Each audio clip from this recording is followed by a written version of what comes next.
Ya, assalamualaikum kawan. Kita ajak untuk keliling ya, untuk melihat penanaman porang ya, bukan penanaman sih, untuk membuka lahan baru ya, untuk ditanami porang. Kita lihat dari rumah dan sambil menuju ke lokasi ladang ya, ke lokasi lahan, kita akan keliling-liling sebentar ya.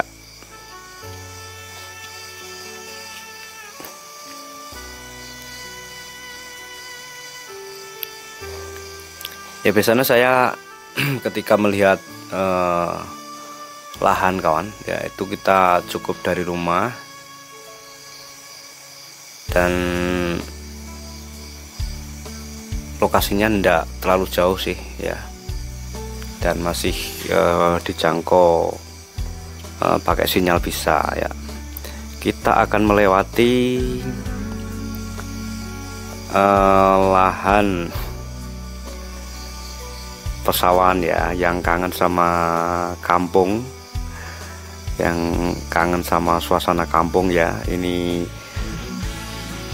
sawah yang ada di pedesaan ya, modelnya seperti ini, terasi ring ya. Dan tentunya Anda sudah sering melihat di gambar ya, kalau Anda tinggal di perkotaan ya. Jadi nuansa desanya khas ya. Jadi memang di pedesaan itu memang tanahnya dibuat terasi ring seperti ini, dan ini sudah turun temurun.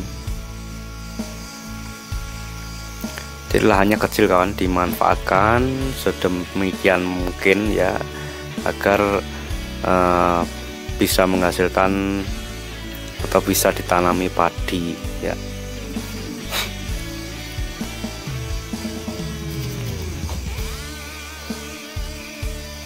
Ya, kita akan naik di ketinggian 100 meter ya. Dan memang untuk drone ini kita setel 120 meter dari ketinggian. Ya, ini yang kelihatan di depan ini kawan, ini lahan porang yang sudah 2 musim, ini menginjak 3 musim ya, belum dibongkar. Jadi 2 musim kemarin yang pernah saya upload di channel yang sama ya, itu pertumbuhannya yang subur, itu posisinya di sini. Dan ini akan menginjak ke musim ketiga, yang mudah-mudahan hasilnya juga bagus ya. Tidak kami bongkar memang tahun ini karena kami kelebihan untuk kapasitasnya ya, karena mesinnya masih pakai satu. Insya Allah di tahun 2023 kita akan menambah unit mesin sehingga bisa memperbesar ya volume tadi ya. Jalan di kampung kami seperti ini jadi tidak datar, tapi memang naik turun ya. Ya, kita langsung menuju ke lokasi ya, kurang lebih jaraknya sekitar 4 kilo ya dari rumah ya.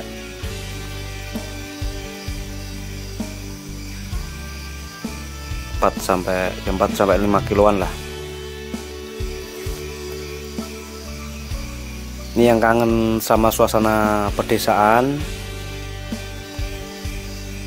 kalau kita ambil gambar dari ketinggian bagus lah. Ini sudah sampai kawan. Nah, ini lokasi yang keberapa ya, ada beberapa bagian sih, tetapi tidak satu hamparan, memang terpisah-pisah ya. Ini mulai pembukaan awal,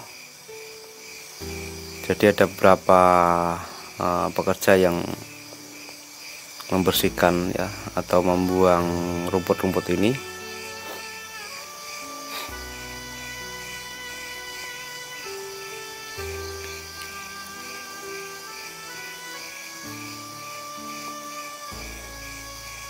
Jadi lahannya subur banget kawan. Ya, kita coba untuk turun mendekat. Kita masih mencari kanan kiri kalau ada hambatan. Kita tidak berani turun ya. Kalau ini sudah free baru kita turun ya. Maklum karena drivernya masih amatiran ya. Belum profesional.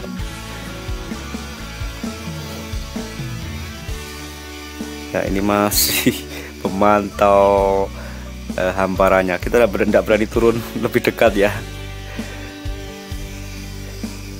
karena takut ada kayu atau ranting nanti yang menghambat. Ya, itu tadi lokasi yang keberapa gitu ya, karena terpisah-pisah. Ya, kita terus menuju ke Bali ya.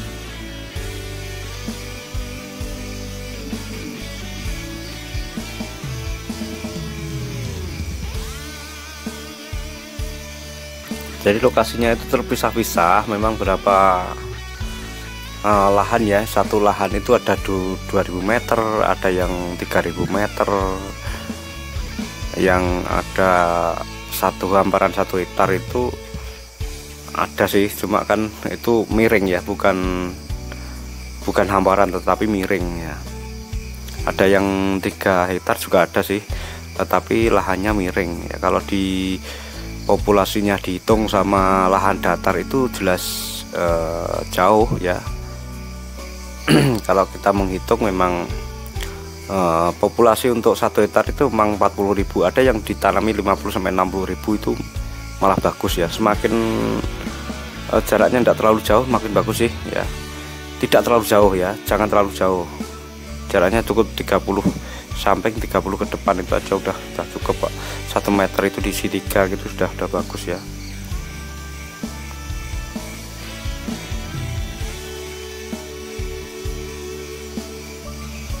Ya, nanti kita akan melihat ya lokasi yang sebelah yang satunya lagi,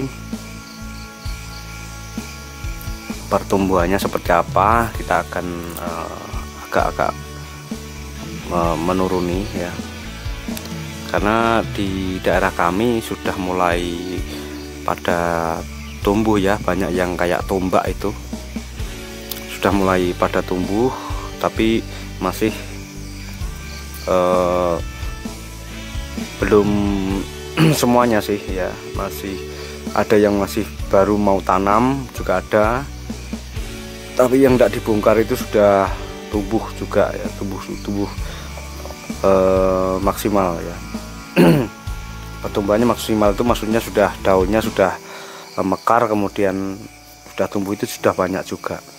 Tapi ada juga yang masih mulai tanam, terus bagian juga tumbuhnya itu masih ngerucut, itu kayak tombak, itu masih sudah mulai banyak ya. Ada sebagian juga belum tumbuh ya, walaupun hujannya hampir tiap hari di Madiun ya. Ini kantor kami ya. Kita langsung menuju ke, coba kita lihat ya, yang di dekat wisata Grape ya. Kita bikin di sana kawan, tapi belum jadi. Nanti kalau udah launching kita harapkan juga kawan-kawan bisa lihat ya lokasi daerah kami untuk wisatanya.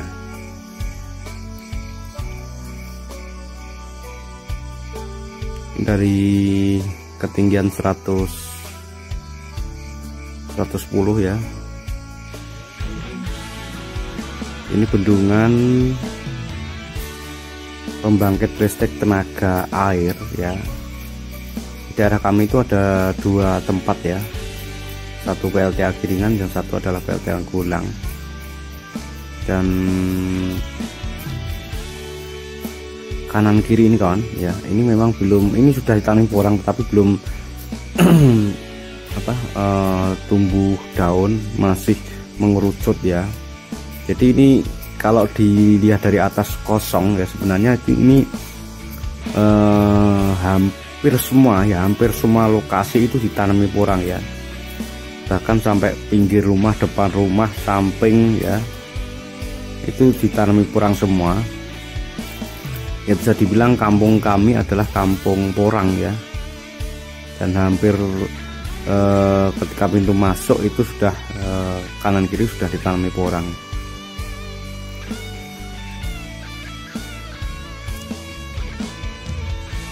Ya, kita melewati hutan perhutani yang ditanami jati, dan jati di sini sudah lebih dari 50-an tahun yang lalu ya, belum ditebang.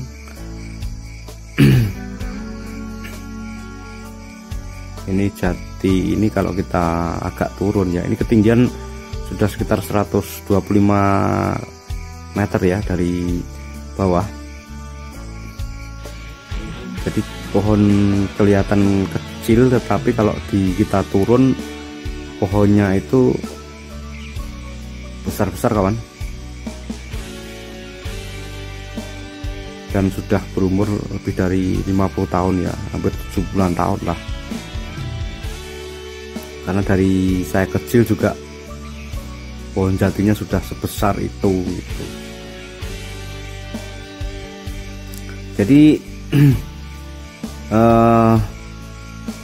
daerah kami hanya memanfaatkan lahan-lahan yang ada di kebun-kebun sendiri, juga di lahan milik perhutani, dan itu pun kurang maksimal karena pohonnya terlalu besar ya, terlalu super besar, jadi tidak bisa cahaya sinar matahari itu tidak bisa masuk 100% ya. Maksudnya cahaya itu sangat-sangat minim sekali ya, hanya berapa persen ya, sekitar 10% mungkin yang masuk itu. Jadi kalau ditanami tidak bisa maksimal ya.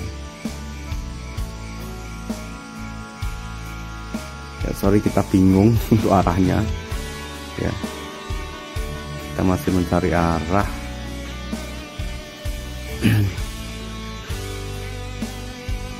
Kita kembali dulu.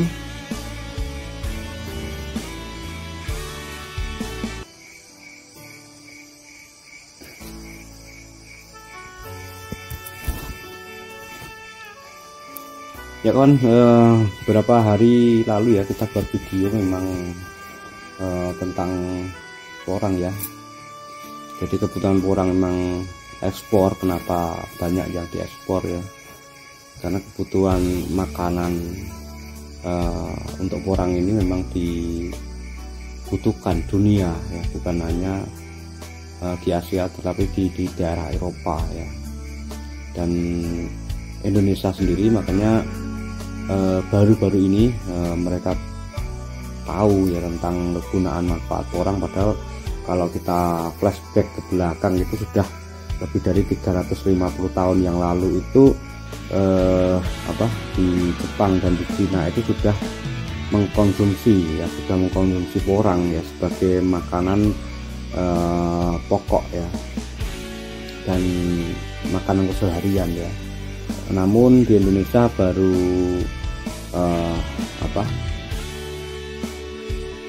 sekitar tahun 60-an ya, 60-an 70-an ya, itu baru diperkenalkan, kemudian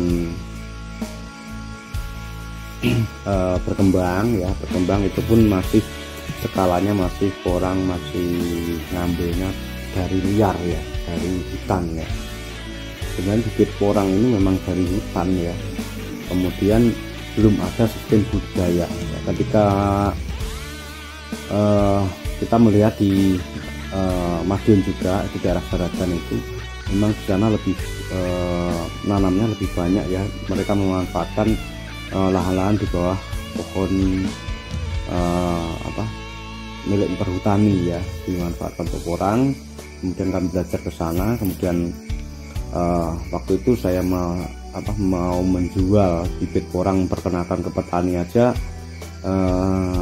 setengah kilo saja ya, setengah kilo saja kita meyakinkan mereka presentasi itu sampai 2-3 jam ya untuk meyakinkan bahwa porang ini tanaman laku ya.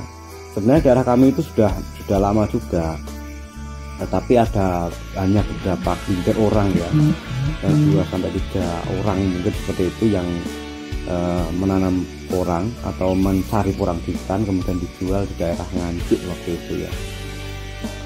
Jadi sudah lama sih, sudah, dan pengepulnya di pasar itu sudah ada, tapi untuk skala